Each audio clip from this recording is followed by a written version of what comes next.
So of that offensive line group, or even of the entire offense in general, who is the funniest personality, best personality, and who's the biggest trash talker? Why do we have to ask who's the best personality? It's me. Like, let's call it.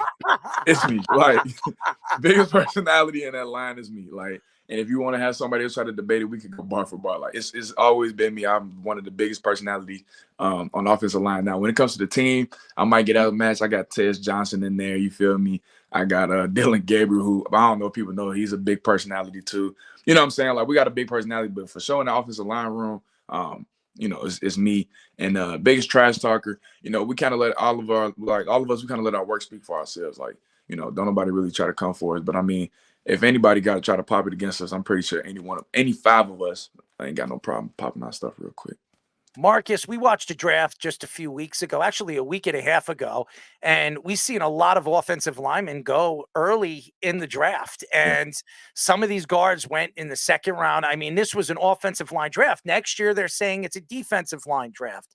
You're going to be a draft prospect next year. Where do you see yourself, and how high do you see yourself going into the draft? Yeah, obviously my goal is to come out into the draft as a number one interior offensive lineman. That's something I strongly believe I know I'm capable of achieving. And I'm just putting in the daily deposits with my team to make that and make our team goals a reality. You know what I'm saying? When the draft comes, I'll deal with all of that stuff. But right now I'm really focused on making sure Oregon, we set straight so that we can go ahead and, take over the Big Ten. So what are you any NFL offensive Speedy, lineman? I like this guy. Yeah. I do. He's very confident. I like confident people. I'm a confident guy. Yes. Yeah. Any offensive lineman that you looked up to growing up in your time watching football and even playing football as a youngster? Yeah. So when I first got to high school was the first time I ever played football. I never touched football before then. So kind of being new to the offensive line world was surreal. So I was able to soak up anything from everybody. So I would say the biggest inspiration obviously is the consensus Larry Allen, right? Larry Allen was kind of like who I saw was like, okay, this is how football is played, like through and through. Then Trey Smith, I would say, would be next guard for the Kansas City Chiefs. And then as I got more older, I started looking at different players. Got Trent Williams. Tell me when to shut up because I promise you I'll go down the laundry list. But we got Trent Williams. We got the Pouncey twins. We got Shaq Mason. Jonathan Hadnot Jr. He played for the Dolphins, I believe, the Browns, the Cardinals. Coleccio Assembly, that's somebody people probably don't know. You know what I'm saying? Rodney Hudson. So I kind of went down and went through everybody, and as I see offensive linemen just go in these drafts, I remember it was such a surreal moment. I remember when Cesar Ruiz got drafted. I think he was in the COVID draft. And I think maybe 2 years ago, I went down to Dallas to train, and I actually got to, meet up with him and just talk to him. And that was such a surreal moment because I remember back in high school, I was watching his IMG highlights. You know what I'm saying? So I've always been an offensive line sponge. I've always been like a football sponge ever since I got introduced to the game. So, yeah, I just look at offensive linemen year in and year out and just see, get to enjoy and see good offensive line play. Well, I got a chance to watch you play this year. When Speedy told me that we were going to have you on the show, I was like, I know who Marcus Harper is. And I watched a couple of Duck games this year. I don't really watch a lot of college football until the end of the season. I get that. I'm a Seminole fan, okay? I'm a Florida State Seminole fan. So, and my Seminoles finally had a good season, and they got screwed, okay? I'm just going to say it.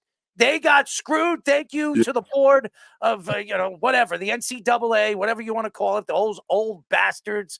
They didn't have my Seminoles in the playoffs, but whatever. Yeah.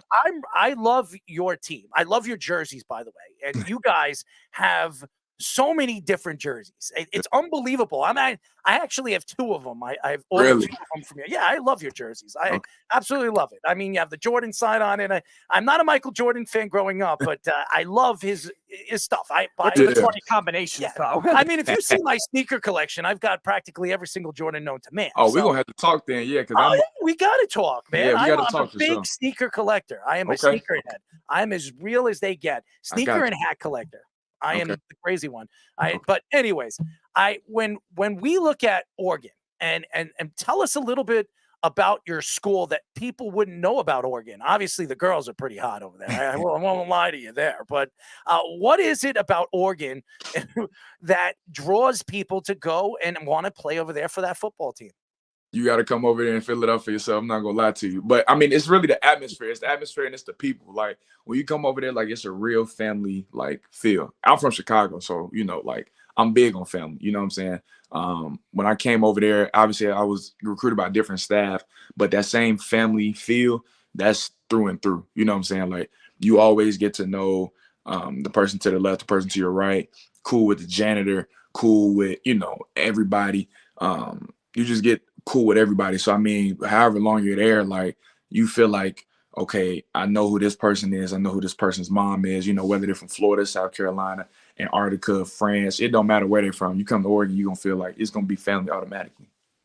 That's crazy, man. Yeah. I love the sound of that. I mean, just don't be like Eli Apple's mom, okay? I mean, God, no. That woman is out of her damn mind. I mean, when he was drafted, I mean, he was what, the 8th pick by the New York Giants? Number 10 after they couldn't get their 8th. There you go. And she was speaking for him. I mean, as long as the moms stay outside and just be a mom, don't speak for your son.